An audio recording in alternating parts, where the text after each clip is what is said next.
together. We were absolutely horrified. We knew there was a lot of wildlife that depended on all those trees. We didn't know where it was going to go, what it was going to do if they're all cut down. And of course, there are also issues with pollution and suddenly taking away all that ability to be able to sequester carbon. So we had a meeting with Network Rail, and in it we managed to persuade them not to cut down the trees. So it was a success for us, but also I think it was a real scare, because it really woke a lot of us up to what was happening right on our doorstep. Basically, all the threats and all the threats to our beautiful wildlife in our area, and we decided we wanted to do more to just protect it and actually to enhance what was already there. Hang on a minute. I'll just need my arrow key. Not sure where that is. Sorry about this. I'll just bring along my technical advisor.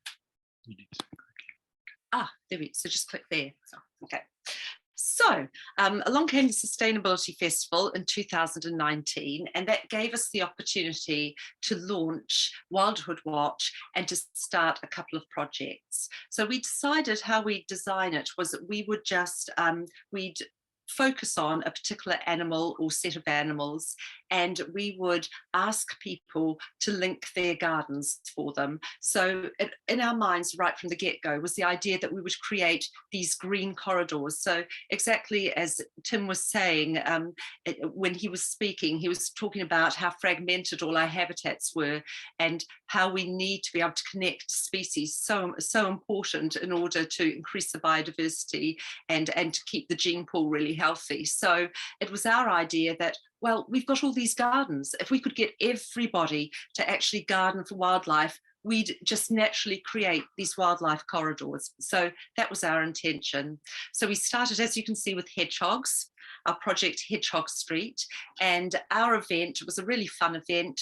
We just, Stephen made lots of flat pack hedgehog houses. We invited people to sign up to build a hedgehog house on a particular day. They came around to our garden, they built their hedgehog houses, and we just talked about ways that we could garden for hedgehogs. So first of all, as Tim was saying, at least put a hole or a number of holes in your fence, even better plant a hedge instead of a fence, and also just consider things like not using any chemicals, certainly not using slug pellets, making sure that there was no debris about in our gardens, so keeping the hedgehogs very safe.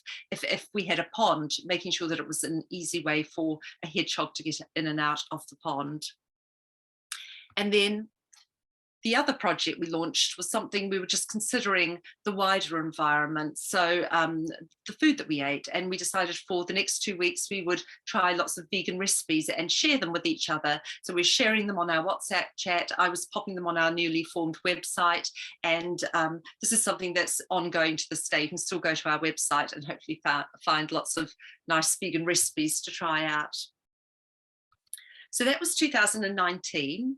And then, as you can see, by the present day, we're now running quite a huge number of projects. The reason for this is that, well, first of all, I think it makes it more manageable for people.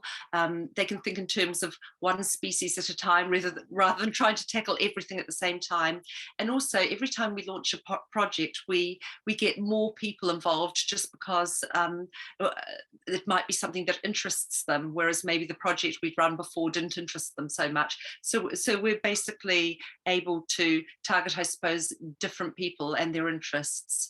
So also, I think through that, we've managed to increase the number of streets. So we started off with our 2 streets, Lancaster Road and Guinea Court Road. We now have 32 streets. And I'm sure that's also to do with the way this is designed, sort of trying to catch different people and their different interests and encourage them to join us. So I'm not going to talk about all our projects today because there's simply not time, but I've just picked out a couple that I think may particularly interest you and ones that I think have been extremely successful. So the first one, probably the biggest one, I'm just showing you here a plant guide, because that really underpins a lot of what we did, at least at the beginning, was our Pollinator Highway project.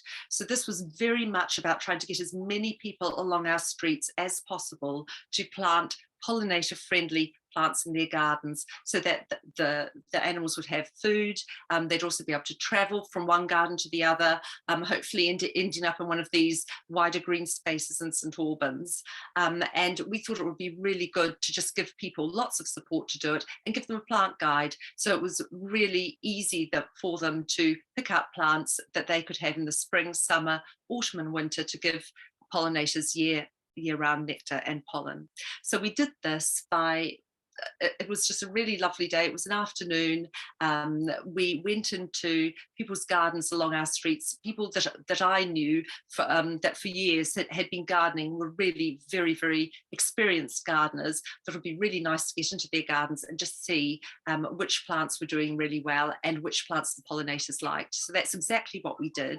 We're also looking for a few other things. As Tim was saying, you know, we have a terrible trouble with drought in St Albans, so we were very much after drought-resistant plants. We wanted them to be mainly native, although come winter, autumn, we have got a couple of non-natives in there. And also we wanted plants that were really easy to propagate, really easy to grow for people. We wanted to make it as simple for people as possible. So here, I'm just showing our first plant swap, where we used that plant guide then to give people a little bit of guidance on what they could bring along to our plant swap. Also by this stage, Amanda had given a little talk for us, just telling us which plants were best to just divide and bring along, which plants were better to swap as seeds. So we already had at least a little bit of an idea on how to go about all of this. And then, of course, we were learning from each other, but we had some very, very experienced gardeners who were bringing these lovely things that weren't on our guide, but they knew were native and were really good for pollinators. Also, as Tim was talking about, we started to consider meadows, because our plant guide was very much about bedding plants, but also, of course, we were really trying to encourage people to consider their lawns and to make them more biodiverse. So what we did, it was really the next summer, a few of our members had already planted meadows. So we had this idea of doing a meadow walk. So again, our philosophy is very much try to make things fun, have events that we think people will actually want to come along to, just to try and encourage as many as possible people along our streets to participate. So the Meadow Walk was really popular because people, you know, as you know, they like that. They like popping into people's gardens and just seeing what's going on. And we were able to have lovely discussions about the pitfalls of planting a meadow, what works really well, what doesn't work so well. And then you can see a picture there of my husband Stephen with a rake. Basically, we were able to advertise our services as scarifiers. So if anybody wanted a meadow, we were quite happy to come along and scarify the grass first and help with raking, so that people could then sow their seeds. And as you'll see in the left-hand bottom corner there, very familiar figure, that's Anna, just on Saturday afternoons. That's the latest meadow that we came along and scarified. That was a really lovely afternoon at the at the Greenwood United Reformed Church. Lots of members of the church and the wider community came along to help rake. It was just such a nice event, and we're just crossing our fingers for lots of wildflowers next summer. I just wanted to talk a little bit about our bus stops. Again, just an extension of our Pollinator Highway project. We are definitely in Wilderhood Watch really very focused on people just doing things in their gardens that are really good for wildlife, because we're really determined to create these green corridors, and we know that won't happen without all of us. You know, we hope that the green spaces will be picked up by people like Wilder St Albans and our district council, but we're the only ones who can change what happens in our gardens, so that's really on us. But these places really close by, for example, what I'm showing here is just the bus stop at the end of our street. People are really keen to do something there, so there we are, going ahead and actually sowing our first bus stop. Now, because it was our first one, it was right at the beginning when there weren't so many meadows that you see about the district as there are now. And so we had it's not really our best meadow in terms of, it was a bit of a learning curve for us, and also for the council contractors who managed to mow it down twice. So I would say it's not our best looking one, but you know, it started things off, so I thought it was really worth showing. But I'll move on to the next slide because that looks a little bit happier. After that we just got a bit more of a clue. I think the contractors started to kind of get into the habit of just doing the meadow mowing schedule on the meadows, so just twice a year. And as you can see, the park was looking really lovely that particular year. And also I just wanted to mention at that point, so about 18 months ago, along came Heidi Carruthers and Wilder St Albans, and that made a huge difference because we went from having our 7 bus stops to then being able to, in a more formalised process, actually just choose particular sites that we thought would look really good as meadows, put them on the Wilder St Albans website, and then Heidi was able to go to the Hearts County Council and the District Council with that list and just ask them which ones they'd actually be able to put on the meadow mowing schedule list. And already we've got a whole lot more just down Lancaster Road, not Lancaster, Sandridge Road, really close to Lancaster Road. If anyone knows Sandridge Road, it's a really long road. It's got very wide verges either side, and just from this summer, they're only going to be mowed twice a year. So that's really good news for us and for the biodiversity in our particular neighbourhood. And then also just quickly, you may have seen in the news about the Clear Channel green roof bus stops, but I have to say that that one there, that's sitting on our Lancaster Road bus stop, and that was the first one in St Albans, and we got that simply because they knew that we were really active. We'd already planted the meadow there, and the shelter was coming to the end of its life, so they thought, oh, it would be really nice to give them a bus stop. So we were very fortunate there with that. So just moving on to another project, I absolutely had to talk about this one, our Toad Road project. This was the first project that we launched with Wilder St Albans, so it was a real collaboration between Wilder St Albans and us. I just love this project. Heidi had a lot of input, so we got lots of expert advice, and we launched it at Grebe House, which is the Wildlife Trust headquarters here in St Albans, and Heidi very kindly did pond dipping with the families. I learned so much as well about what actually lives in your pond. It was a really lovely event, and I tell you what, it's really taken on. We've got a whole lot more ponds being dug in our Wilderhood Watch streets now.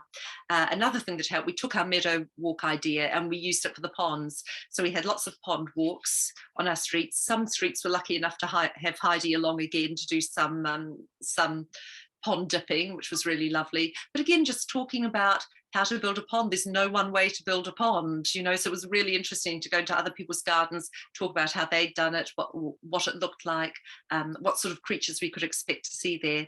But, you know, as Tim pointed out, it's one of the best things you can do for biodiversity in your garden. And what's really exciting is that it just gets colonized so quickly. We dug our pond in March, and you can see there the broad-bodied chaser dragonfly and the newt, both pictures from our pond. Honestly, they were there by June. So it was in a matter of months, really, just incredibly exciting. And then I did have to mention this because this was the brainchild of Heidi, and she very, very kindly shared it with us. We now have 15 wildlife gardening champions, and this supports all of our projects. So whether it's Hedgehog Street, Pollinator Highway, Toad Road, Plant a Hedge, if people wanted a little bit of help with any of our projects and just would like somebody to actually come into their garden and advise them, we now have wildlife gardening champions who are trained and able to do it. So we were trained in a couple of ways. First of all, we did an RHS course, which was pretty useful, but I have to say the biggest training was on the job. There, pictured there is, I don't know if any of you have visited yet, but if you haven't, please do. It's the George Street Canteen Wildlife Garden. So it started off this complete wilderness, and then basically with a lot of input from Heidi, we transformed it into a wildlife garden. And you can see the results here. Since then, we've now got local people on board. It's now Wilderhood Watch Street. They're doing the Hedgehog Street project, plus of course the Pollinator Highway project, and we're in the process of handing it over to local people to maintain. So it's really theirs.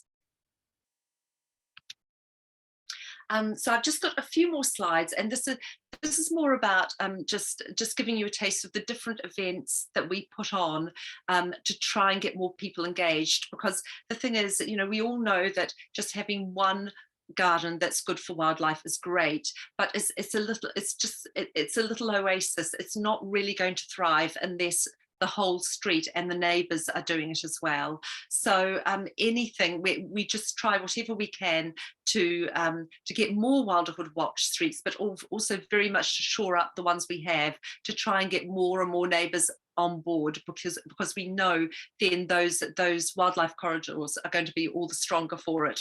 So one thing we did, just really fortunate, we have Kate Bretherton, who's an amazing author and person, knows everything about trees. She's in Wilderhood Watch. She put on this wonderful exhibition at the museum, the Remarkable World of Trees, and she offered her services basically to us. She said, come along, launch your Plant a Hedge project, and I will give you a personalised tour around the museum exhibition. So that's what she did. It was just a wonderful day, and then the museum very kindly let us have a room so that we could just discuss our projects. So all sorts of things about hedges, when was the best time to plant them, what was really good to put in a hedge, how to maintain them, all sorts of things like that. And then we've also done a little bit of tree planting, again, just keeping in mind that we're wanting to build up wildlife corridors. I just rang up some local schools that had large green spaces close to our Wilderhood Watch streets. So in this case, you can see us planting trees and hedges at Berners Heath Infants and Berners Heath Junior. So again, really good for us just in terms of increasing the biodiversity and shoring up our wildlife corridors, but also again getting different people involved, people who maybe weren't so interested in maybe planting the pollinator friendly plants, were very interested in planting a few trees. And I'm hoping a few of you will have heard of our Sunflower Challenge. Again, a really good way of I suppose, advertising what we do, and also at the same time giving people something really lovely and wildlife friendly to do on their own in their gardens. So we had this year, I think it was a record, about 16 sunflower stations just filled with free sunflower seeds that people would just take from all our Wilderhood Watch streets. And those sunflowers, I think they really came into their own in late summer, and especially with the hot summer we've been having, I think the pollinators really, really appreciated them this year. Also, I just thought I'd pop in a few pictures of our hedgehog 20-mile-per-hour signs. Another great way of signalling to people. You're driving along a wildlife friendly street, you're doing a hedgehog project here, slow down. And I think also for people on the street that maybe aren't involved in our hedgehog project, is also a really good way of signalling actually your neighbours are really keen on protecting and helping hedgehogs. Please join us. And then finally, we've just over the past almost 4 years now that we've been running, we've just been holding numerous stalls. It's a really great opportunity to talk to people, let them know what we're doing, give away free plants and seeds. We've had stalls every year at the Sustainability Festival. We often do stalls when people have street parties. The latest one we held was at Rothamsted Festival, also one at Larks in the Park, and we're going to be there at the Autumn Wildlife Festival in Greenwood Park on the 15th of October, so really looking forward to that too. Right, so that's me really. I've got my website up here, so please, there's loads more on that. I'm sorry, Tim, I didn't touch on our Swift project. We didn't quite have time for that, but just briefly, that's another really exciting thing we're doing. We've already put up some Swift boxes with the help of the Wildlife Trust and the District Council on the Civic Centre right in the middle of St Albans, also some on SA law, and hopefully we'll be getting up a few more soon on 10 Bricket Road as well. So that's very much ongoing. Also, if you'd like to email me, if you think you'd like your road to become a Wilderhood Watch Street, please do. It's very informal. You don't need to have many people on your road to begin with. I started off with probably 6 or 7 people who are really enthusiastic on our road, and we just built it from there. And it's very informal. People dip in and they dip out. There's no formal membership or anything like that, but you get a page on our website, so you can put up videos and photos and just general advice and support and information leaflets, all of that sort of thing. That's fantastic, Nadia. And it was you absolutely are inspirational, and those are amazing ideas. It's fantastic to hear what you and the others have got up to. I'm conscious that we don't have very much time, but I know Anna wanted to ask a question. If you want to ask it, Anna. Yeah. Nadia, where did you do your RHS courses? Right, so the RHS course, it was an online course. So yeah, I can give you the details of that, and I don't have them to hand, but okay. So we did it as a group online, and I think there were 4 different parts, just going through yes, the different things that you could do in the garden. It was quite good, but honestly, I have to say, just hands-on learning from each other was better. Yeah, I've learned a lot from you already. Okay, thank you. Has anybody else got any questions? I'm just looking to see if I've got any hands up. In which case, may I just ask a quick one? I need to talk to my neighbours about whether we want to become one of your streets, but I live on the St Stephen's estate, and on our estate there are lots of little green spaces, and there is a question mark about who owns those green spaces. But what would we need to do if we wanted to get those considered to have meadow on them? Right, so at the moment, are they being mowed, or who is actually maintaining them at the moment? I'm fairly sure that the council is maintaining them. The question mark is whether the council actually owns them, but they're maintaining them. So if they're maintaining them, you're probably best to talk to the Green Spaces team. So Nick Sheriff at the Green Spaces team at the District Council. Right, okay. Yes, so if you talk to him, and he should know who owns them, and I suppose you could just ask him if you would like to sow a meadow on them. You could ask him, would that be possible? It very well might be. That's great. And just one other quick one. I don't quite understand the relationship between you and Wilder St Albans.